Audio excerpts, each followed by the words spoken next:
Good morning students. SV academy Rawla की online classes में आपका स्वागत है।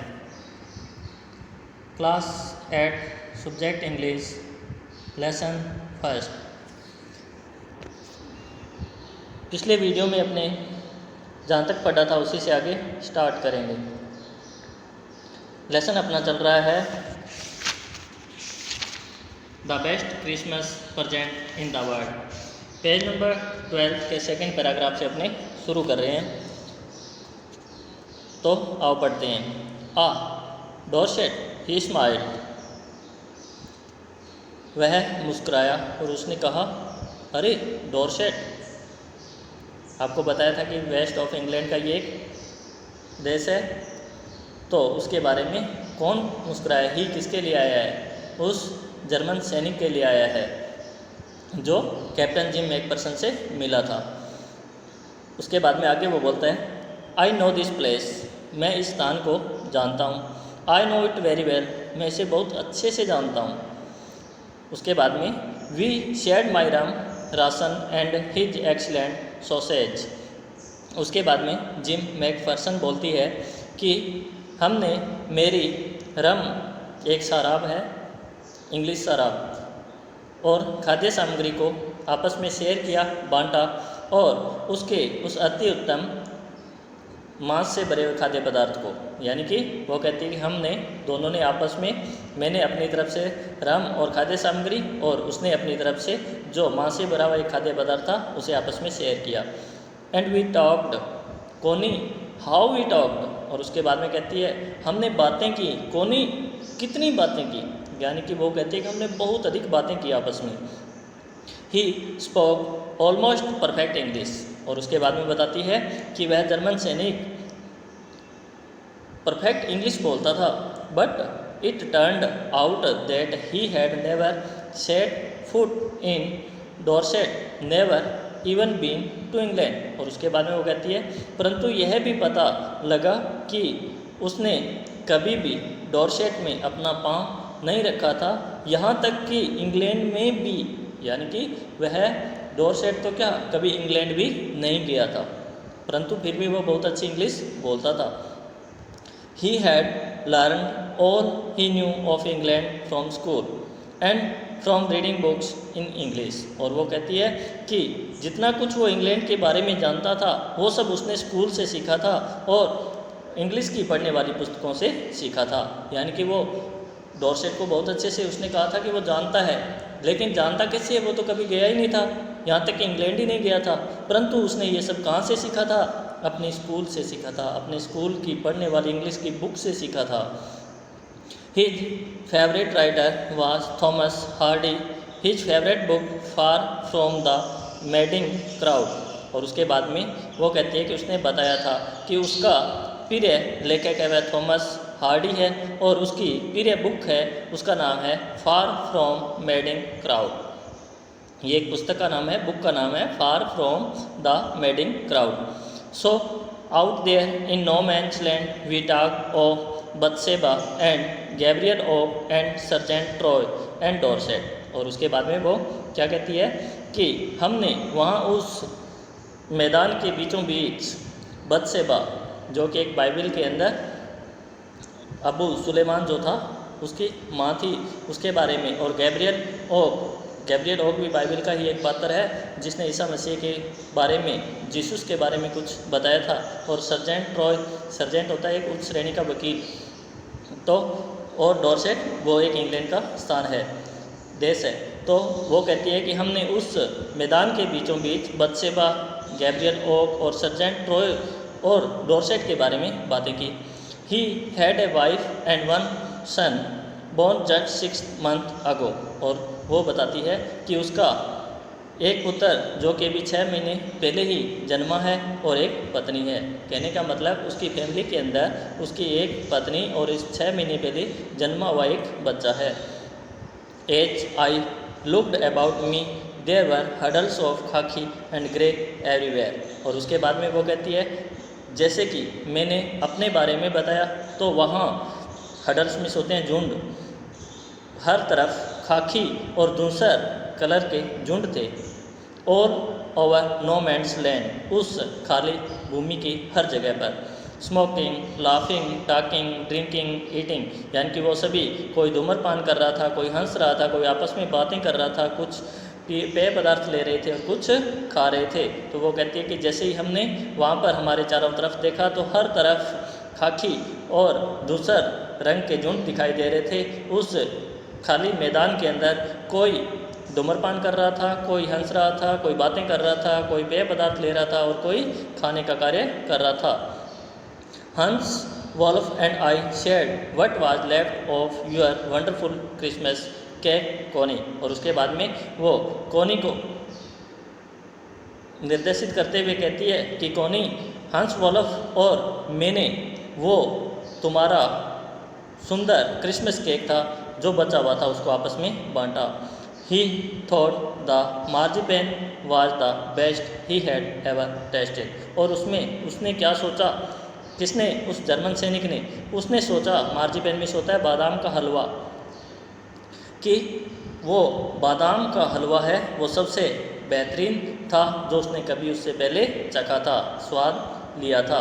यानी कि वो बताती है कि वो जर्मन सैनिक बोल रहा था कि उसने जो बादाम का हलवा अब चखा है वैसा स्वादिष्ट हलवा उसने पहले कभी नहीं चखा है।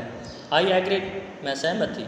वी एग्रीड अबाउट एवरीथिंग, हम लगभग हर एक बात पर आपस में सहमत थे, हमारे विचार मिलते जुलते थे।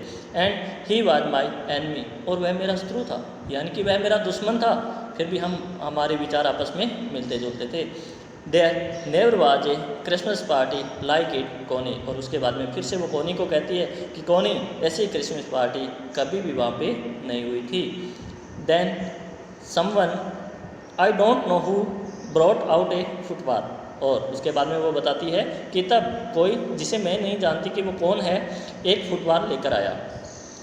Great coats were dumped in piles to make goal post, and the next thing we knew it was Tommy against Fritz out in the middle of no man's land. उसके बाद में बताती है कि वो बड़े कोट वाले डंप्ड डाल रहे थे इन पाइल्स, ढेरों के अंदर, टू मेक गोल पोस्ट, गोल करने के लिए, कि वो बड़े कोट वाले ढेर के अंदर या ढेर सारे गोल पोस्ट डाल रहे थे। और अगली बात जो हमने जानी वो ये थी, टॉमी यानी कि ब्रिटिश सैनिकों के लिए, फ्रिज जर्मन सैनिकों के लिए, कि अगली बात जो हमने जानी वह यह थी कि उस खाली मैदान के बीचों बीच एक तरफ ब्रिटिश सैनिक और दूसरी तरफ जर्मन सैनिक थे। Hans Wolf and I looked on and cheered, clapping our hands and stamping our feet to keep out the cold as much as anything. उसके बाद में वो बताती है कि हंस, वॉल्फ और मैंने चीयर यानी कि किसी को खुशामद करना, किसी की प्रशंसा करना, अपने कोई मैच वगैरह देखते हैं तो चीयर करते हैं ना, तो वो कहती है कि हमने चीयर किया, तालियां बजाई अपने हाथों से और अपने पाँवों को मुद्रण किया, यानी कि पाँवों को पटकना। To keep out the cold as much as anything, और किस लिए किया, साथ में तो उनको चीयर कर रहे थे, साथ ही साथ हम दूसरी बातों के साथ साथ अपनी सर्दी को भी दूर रख रहे थे। There was a moment when I noticed our breaths mingling in the air between us. और वो बाद में बताती है कि वहाँ एक क्षण बाद मैंने महसूस किया, ध्यान दिया कि हमारे श्वास हमारे दोनों के बीच, हमारे बीच हवा में सांस है वो घुल रहे थे। मिंगलिंग का मतलब घुलना, मिलना, मिश्रण। ही सा इट टू एंड स्माइल, उसने भी इसे देखा और मुस्कुराया। Jim Macpherson, he said after a while, I think this is how we should resolve this war. उसके बाद में, मुस्कुराने के बाद में, वो जिम मेक पर्सन को संबोधित करते हुए कहता है, थोड़े से क्षण के बाद, रुकने के बाद, वो क्या कहता है, वो कहता है कि मैं सोचता हूँ कि इस युद्ध का हल होना चाहिए। एक फुटबॉल मैच, वो भी कैसे, एक फुटबॉल मैच के माध्यम से। यानी कि वो क्या कहता है, एक क्षण रुकते हुए जिम एक पर्सन को संबोधित करते हुए कहता है कि मैं सोचता हूँ कि इस युद्ध का हल एक फुटबॉल मैच के द्वारा हो जाना चाहिए। No one died in a football match, और वो कहता है कि फुटबॉल मैच के अंदर कोई भी नहीं मरता है। नो चिल्ड्रन आर ऑफेंड, और कोई भी बच्चे हैं वो अनाथ नहीं होते हैं। अनाथ क्यों, यानी कि जिनके माँ बाप पेरेंट्स नहीं होते हैं, अनाथ हो जाते हैं। तो कहने का मतलब वो कहता है कि अगर युद्ध में कोई सैनिक नहीं मरेगा तो उनके बच्चे भी अनाथ नहीं होंगे। No wives become widows, wife का प्लूरल है यहाँ पे number. No wives become widows, और कोई भी पत्नियां हैं वो विधवाएं नहीं बनेगी। उसके बाद में आगे जिम मैकफर्सन बोलती है, I would prefer cricket I told him, और वो कहती है मैंने उसे बताया कि मैं क्रिकेट को प्राथमिकता दूंगी। देन वी टॉमिच could be sure of winning probably, और उसके पीछे क्या रीज़न है, वो क्यों कहती है कि इस युद्ध का हल क्रिकेट के द्वारा होना चाहिए। वो कहती है कि संभवतः तब हम ब्रिटिश सैनिक जीत के प्रति सुनिश्चित हो सकते थे। यानी कि वो कहती है जर्मन है वो फुटबॉल खेलने में अच्छे हैं और हम ब्रिटिश हैं वो क्रिकेट मैच खेलने में बेहतर हैं। तो मैंने सोचा कि अगर क्रिकेट मैच होता है तो हम जीत के प्रति सुनिश्चित हो सकते थे। We laughed at that and together we watched the game, हम उस पर एक साथ हंसे और हमने साथ साथ उस गेम यानी कि मैच को देखा। सैड टू से कहते हुए दुख होता है, कहने में दुख है क्या। यहाँ पे थोड़ा सीन आपको दिखाया गया है उस मैच के बारे में। कोनी फ्रिट्ज 1 2 goals to 1, और वो कहती है कि ये बताते हुए दुख होता है कोनी कि जर्मन है वो 2 के मुकाबले 2 गोल से जीत गए। यानी कि जर्मनों ने 2 गोल किए जबकि ब्रिटिश वालों ने सिर्फ 1 गोल किया। 2-1 से उन्होंने उस मैच को जीत लिया। बट एज हंस वॉलफ generously said, our goal was wider than theirs, so it wasn't quite fair, और उसके बाद में कहती है परंतु जैसा कि हंस वॉलफ ने उदारतापूर्वक कहा था कि हमारा गोल यानी कि आवर गोल किसके लिए है, ब्रिटिश वालों के लिए, टॉमीज वालों के लिए है, कि हमारा गोल है वो उनके गोल से ज़्यादा बड़ा था या विस्तृत था, इसीलिए यह उचित नहीं है। यानी कि उनकी जीत है वो उचित नहीं मानी जा सकती। The time came, and all too soon, when the game was finished, the snaps and the rum and the sausage had long since run out, and we knew it was all over. और वो कहती है कि वह समय आया, सभी कुछ जल्द ही समाप्त होने जा रहा था। When the game was finished, जब वो खेल या मैच है वो समाप्त हुआ। स्नैप्स आपको बताया था एक मदिरा जो कि हॉलैंड के जिनके सम्मान होती है, रम ब्रिटिश मदिरा, सॉसेज मांस से भरा हुआ खाद्य पदार्थ, ये सारे के सारे समाप्त हो चुके थे। And we knew it was all over, और हम जानते कि ये सब कुछ समाप्त हो रहा था। यानी कि वो कहती है और वह समय आया जब सब कुछ समाप्त हो गया था, गेम फिनिश्ड हो चुका था, शराब खाद्य पदार्थ सारे के सारे समाप्त हो चुके थे, तो हम जानते थे कि अब ये सब कुछ समाप्त हो गया है। I wish Hans well and told him I hoped he would see his family again soon, और वो कहती है कि मैंने हंस को शुभकामनाएं दी और उसे बताया कि मैं आशा करती हूँ कि वह शीघ्र ही फिर से अपने परिवार से मिलेगा। That the fighting would end and we could all go home, कि यह युद्ध है वो समाप्त होगा और हम जल्द ही अपने घरों को जा सकते थे। I think that is what every soldier wants on both side, हंस वॉलफ सेड। तो जैसे ही उसने हंस वॉलफ को यानी कि उस जर्मन सैनिक को शुभकामनाएं दी और उसके लिए उसे कहा कि मैं आशा करती हूँ कि तुम शीघ्र ही अपने परिवार से मिलोगे, ये युद्ध समाप्त हो जाएगा और हम सभी अपने घरों को जा सकेंगे। तो उसके बाद में हंस वॉलफ बोलता है और वो कहता है कि मैं सोचता हूँ कि प्रत्येक सैनिक दोनों तरफ के यही चाहते हैं। टेक केयर जिम मैकफर्सन, उसने कहा अपना ध्यान रखना gym Macpherson. I shell never forget this moment nor you, और उसने कहा कि मैं कभी भी इस क्षण को नहीं भूलूंगा और ना ही तुम्हें, यानी कि मैं ना तो तुम्हें भूलूंगा और ना ही इस क्षण को भूलूंगा। He saluted and walked away from me slowly unwillingly I felt, और वो कहती है मैं ऐसा महसूस करती हूँ कि उसने मुझे सैल्यूट किया और धीमे धीमे न चाहते हुए भी मुझसे दूर चला गया। He turned to wave just once and then became one of the hundreds of grey-coated men drifting back towards their trenches. और उसके बाद में कहती है वह घूमा और उसने केवल एक बार अपना हाथ हिलाया और तब वह उन सैकड़ों दूसर कोट वाले व्यक्तियों का हिस्सा बन गया जो कि वापस अपनी खाइयों की तरफ जा रहे थे।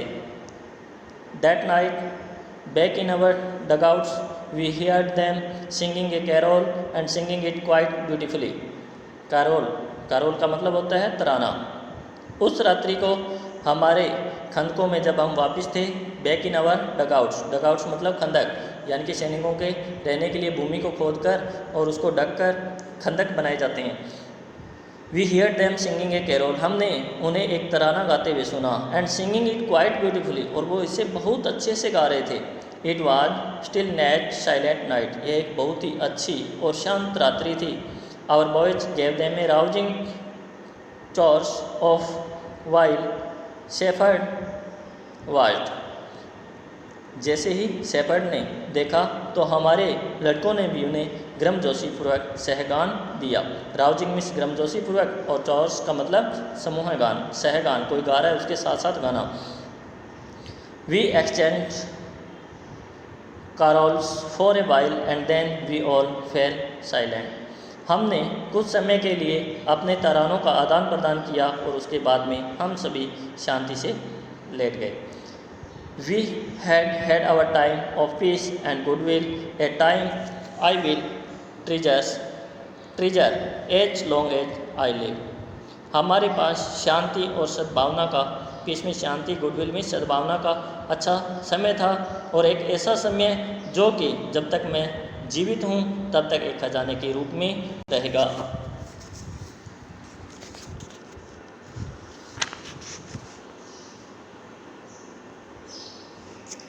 आगे है, dearest Connie, by Christmas time next year this war will be nothing but a distant and terrible memory. उसके बाद में वो कहती है, प्रिय कोनी, अगले क्रिसमस के समय तक यह युद्ध कुछ भी नहीं होगा, केवल दूर की एक भयानक याद होगी। डिस्टेंट मीन्स दूर, टेरिबल मीन्स भयानक, मेमोरी मीन्स याद। यानी कि वो कहती है कि प्रिय कोनी, अगले क्रिसमस का जब समय आएगा तब यह युद्ध कुछ भी नहीं होगा। क्या होगा? केवल एक दूर की और भयानक याद होगी। I know from all that happen today how much both आर्मीज long for piece. आज जो कुछ घटित हुआ उससे मैंने जाना कि दोनों तरफ की सेनाएं शांति के लिए कैसे प्रयास कर रही है। We shall be together again soon, I am sure of it. हम शीघ्र ही एक साथ होंगे, मैं इसके प्रति निश्चिंत हूँ। Your loving gym. और उसने आगे लिखा, तुम्हारी प्रिय जिम। तो ये पत्र किसके द्वारा लिखा गया था? जिम के द्वारा। किसको लिखा गया था? कोनी को। उसके बाद में कंवर्सेशंस चेक, आपने जो कुछ सीखा है उसके बारे में है। Who had written the letter to home and when. पत्र किसने लिखा, किसको लिखा, कब लिखा। आपने पीछे लेसन पढ़ा है, इसमें खोजने का प्रयास करना। Why was the letter written, what was the wonderful thing that had happen. पत्र क्यों लिखा गया था और वह कौन सी आश्चर्यजनक या शानदार बातें घटित हुई थी। What job did Hans Wolf and Jim McPherson have when they were not soldier? Jim McPherson और हंस वॉल्फ कौन से कार्य करते थे जब वे सैनिक नहीं थे। For had Hans Wolf ever been to Dorset.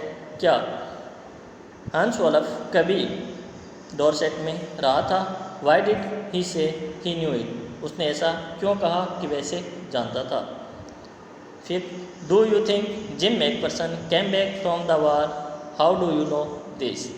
क्या तुम सोचते हो कि जिम मैकपर्सन युद्ध से वापस लौटी थी और तुम यह कैसे जानते हो। आशा करता हूँ यहाँ तक आपको समझ में आया होगा। आगे नेक्स्ट वीडियो में। Thanks for watching.